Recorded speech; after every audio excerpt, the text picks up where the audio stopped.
Ok, bonjour tout le monde. Alors il y a quelques semaines, je suis allé me balader dans les Alpes en Savoie, dans un coin où je vais assez souvent et où je sais qu'il y a quelques populations et quelques espèces de pinguicula qui poussent. Et donc du coup ici, je vais vous présenter quelques techniques pour reconnaître les coins où on peut trouver des pinguicula et vous présenter quelques habitats et puis quelques espèces que j'ai pu rencontrer. Donc tout d'abord, on va voir comment reconnaître les coins à pinguicula, donc les milieux humides, par exemple les ruisseaux de montagne comme on voit ici. Donc une des premières choses qu'on peut regarder, c'est la végétation. Et par exemple, si vous voyez ces espèces de petits pompons blancs là, ici, eh ben, c'est de la linaigrette. Alors il y a plusieurs espèces, hein, mais c'est très caractéristique des milieux humides et notamment des prairies humides qu'on peut trouver en altitude. Une autre espèce qu'on peut trouver aussi, c'est très proche des ruisseaux, vraiment quasiment les pieds dans l'eau. On a une plante ici à fleurs jaunes qui ressemble un peu à un sédum ou un orpin comme on dit en Savoie, mais en fait c'est une saxifrage. Donc voilà, si vous voyez une espèce de plante grasse à côté comme ça des cours d'eau, vraiment très proche des cours d'eau, vous êtes quasiment sûr que c'est un milieu qui est propice au développement de plantes carnivores. Et vous voyez ici, vraiment juste au-dessus, on a déjà des pinguicula qui poussent quoi. Une autre espèce, mais j'ai pas pu la prendre en vidéo parce qu'elle est un peu compliquée à prendre au téléphone, c'est la Potentilla erecta. C'est une potentille mais qui a que 4 pétales. C'est un petit bouton d'or jaune, donc il est assez facile à reconnaître. Et pareil, c'est aussi une plante qui marque les milieux humides.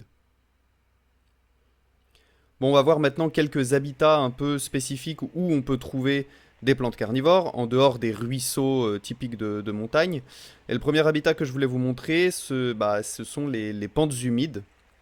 Donc en fait, c'est des milieux voilà, très en pente, comme vous pouvez voir, hein, quasiment en vertical. Généralement, c'est toujours proche des chemins, proche des cours d'eau, etc., dans ces zones un peu ouvertes où le soleil va pouvoir passer assez facilement. Et en fait, l'eau est suintante, hein, donc vient d'au-dessus et peut venir de la fonte de la neige, par exemple, de ce genre de choses. Et donc on a des milieux qui sont à la fois bien exposés à la lumière et humides. Dans le même genre, on a ce qu'on appelle les ruisseaux temporaires. Donc vous voyez ici, ça forme une sorte de dépression dans le paysage. Et en fait, cette petite dépression, elle est plus humide que le reste des alentours. Et puis en fait, à chaque fois qu'il pleut, ça va humidifier encore plus l'intérieur comme ça de ce ruisseau temporaire, en fait, qui se remplit que quand il pleut. Et dedans, vous voyez, on trouve des plantes carnivores. Autre chose, les prairies humides, alors celles-là vous pouvez les remarquer assez facilement parce que vous voyez que la flore est complètement différente des prairies qu'il y a juste derrière dans l'image. Et encore une fois, voilà, si vous commencez à gratter un petit peu et que vous regardez entre les joncs et les carex, vous allez voir des plantes carnivores. Ces prairies humides, des fois, elles forment des espèces de petites mares, de petites gouilles, des eaux stagnantes comme ça, où les animaux viennent parfois se laver dedans. Et là aussi, ça forme un milieu assez propice aux plantes carnivores, qui est très ensoleillé et ouvert. Mais je pense que le plus facile pour toutes les personnes qui veulent observer des plantes carnivores, c'est vraiment le bord de chemin ou le bord de route humide quand on est en montagne. C'est vraiment le plus simple parce que vous pouvez garer votre voiture juste à côté et directement les observer depuis même la vitre. Et là, vous voyez que dans l'espace entre l'endroit où les voitures passent, où les randonneurs passent et la pente de la montagne où il y a déjà des arbustes, on a plein de petites plantes carnivores qui poussent un peu partout. Bon, parce que cet endroit aussi est humide, hein. Il faut évidemment trouver les bords de chemin qui sont humides, sinon vous n'allez pas trouver grand-chose. Mais regardez, on en a vraiment un peu partout.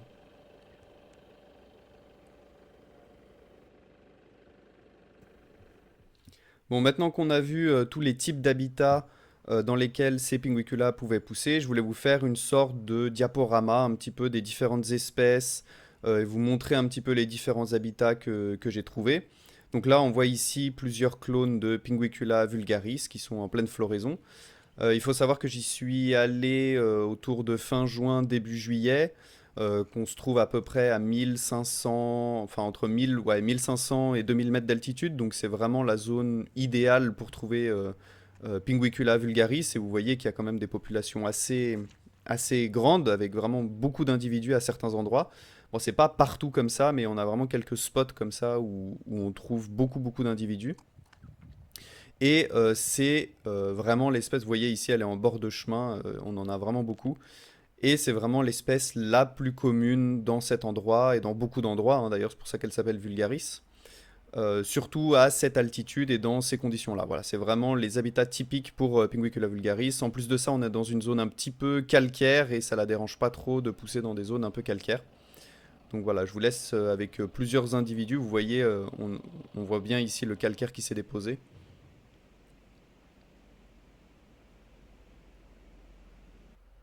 Toujours dans des milieux vraiment très humides et à chaque fois entre le ruisseau, la zone humide vraiment, et puis les arbustes qui sont un petit peu au-dessus et les arbres dans la forêt. C'est vraiment ici l'habitat où vous allez trouver Pinguicula vulgaris. Un petit peu à l'ombre aussi, un petit peu plus à l'ombre que d'autres espèces.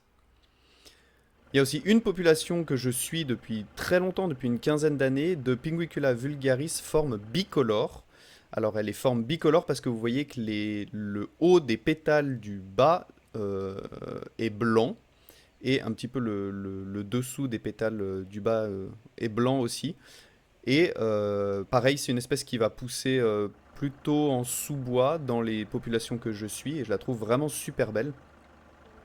Et il y a beaucoup de fleurs qui sont mutées. J'avais fait plusieurs articles sur mon site où en fait les fleurs ont 7 pétales. Alors c'est pas du tout une anomalie parce qu'en fait ça arrive tous les ans et des fois c'est les trois quarts ou la moitié des individus qui ont des fleurs mutées comme ça. Donc c'est assez intéressant. Et je la trouve vraiment jolie cette espèce. Là j'ai trouvé un individu isolé qu'on peut voir en haut à droite là, au milieu d'autres Pinguicula vulgaris, mais sinon en fait je connais vraiment qu'une population et j'ai cherché, hein. J'ai vraiment cherché s'il y en avait d'autres, qu'une population de quelques individus, une dizaine, quinzaine, voilà, donc c'est une population qui est quand même assez en danger. Et enfin, ici, on peut trouver aussi Pinguicula alpina, surtout bah voilà, au bord des chemins, etc., même si c'est pas vraiment son habitat de prédilection. Mais vous voyez ici, quand on a les Pinguicula vulgaris qui sont en fleurs, Pinguicula alpina est déjà en graines, comme je vous ai montré juste avant, parce que c'est une plante qui va fleurir un petit peu avant, qui va fleurir plus tôt. Vous voyez ici, on voit bien les petites capsules de graines, et ça c'est une forme typique de Pinguicula alpina, là, bien rouge, on dirait un peu des étoiles de mer, qui poussent dans un milieu beaucoup plus exposé, beaucoup plus à la lumière. Voilà. Mais si vraiment on veut trouver Pinguicula alpina, il va falloir monter un petit peu en altitude. Et voilà, là je vous retrouve à 2300 mètres d'altitude à peu près. Et là c'est plutôt l'endroit où on va pouvoir trouver des Pinguicula alpina en fleurs. Vous avez vu, là on est vraiment en plein cagnard, dans des prairies alpines. Alors vous voyez, il n'y a pas de milieu humide, hein, il n'y a pas de ruisseau à proximité. En fait, c'est juste des sortes de petites dépressions que vous avez dans le paysage comme ça, qui fait que ça arrive à accumuler un petit peu d'eau, surtout de la fonte de la neige et ouais, de la neige pendant l'hiver qui s'est accumulée. Et bah, en fait, ça suffit pour garder un minimum, ce qui permet en fait à la plante comme ça de réussir à fleurir assez rapidement. Vous voyez, ça a pas l'air, ça a l'air assez sec. Et voilà, donc elle a un cycle de vie très court, hein, évidemment. Mais vous voyez, elle est beaucoup plus au soleil. Et elle est beaucoup plus rouge aussi. Et là, j'ai trouvé quand même une toute petite population qui m'a bien fait rire, qui est à l'ombre pour le coup, pour me contredire. Et en fait, elle était vraiment au pied d'un immense rocher comme ça, très haut en altitude. Je trouvais ça assez marrant. Bon, pour terminer, je voulais juste vous montrer un petit cas pratique, enfin deux petits cas pratiques. Vous voyez, donc là, on commence à se balader, on voit directement la ligne aigrette, là, les petits pompons blancs, on voit même la potentille juste au-dessus. Bon, bah là, on est à peu près certain qu'on peut trouver des plantes carnivores, et effectivement, vous voyez, au pied, il y en a partout. Là, pareil, on est en bord de chemin, ça a l'air d'être une pente un peu humide.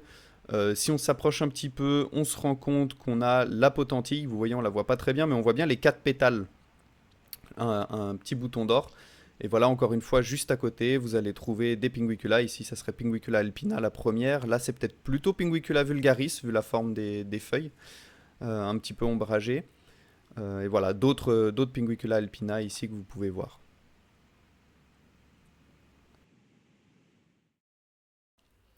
Voilà, écoutez, merci pour votre attention. Je vous laisse sur ces quelques images. Je vais publier un article sur mon site internet si vous voulez voir plus de photos de Pinguicula comme ça dans la nature, avec quelques informations aussi écrites sur les habitats, les types de milieux, etc. Donc là, vous voyez qu'on peut en fait les trouver dans plusieurs habitats différents à partir du moment où on est plutôt en altitude, dans des milieux assez humides, et qu'on voit, qu'on arrive à repérer comme ça les quelques espèces vraiment qui marquent les milieux humides. On est à peu près sûr quand même de trouver certaines Pinguicula. Je tiens à vous dire que la majorité d'entre elles, ça dépend des départements, etc., mais sont protégées. Donc voilà, c'est pas parce que vous en trouvez que vous pouvez les ramasser. Il vaut mieux les laisser dans leur milieu naturel. Elles sont mieux comme ça. Allez, salut!